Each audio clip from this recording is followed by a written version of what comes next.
In today's video, I'm going to teach you how to mute audio in Microsoft Teams. This is a skill that can be really handy during virtual meetings or online classes, helping you manage your audio presence with ease and professionalism.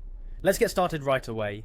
First things first, make sure you've signed into your Microsoft Teams account. If you're not already logged in, navigate to the Microsoft Teams website and click on the Sign In button.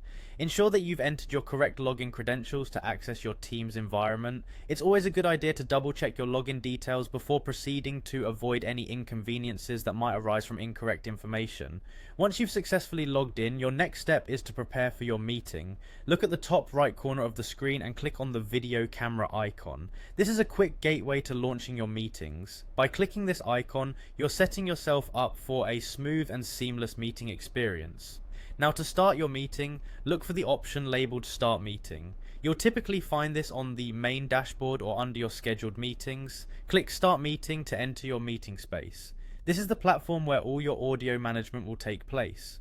Remember, having your meeting settings properly configured is key to a good experience both for you and the other participants. One of the most crucial aspects of managing your audio is knowing how to mute and unmute yourself efficiently. Sometimes we encounter unexpected background noises, or maybe we just want to maintain a quiet environment while others are speaking. In Microsoft Teams, there's a shortcut that makes this process incredibly simple. Just press the Control key, the Shift key and the M key simultaneously.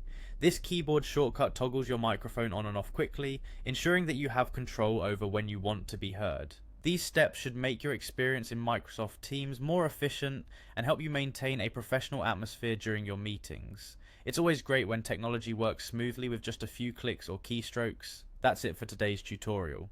Whether you're joining a professional meeting or a classroom setting, knowing how to effectively control your audio can make all the difference. So give these steps a try the next time you're on a call and see how much easier it makes your virtual meetings. Thanks for watching, and be sure to subscribe for more helpful tips and tutorials.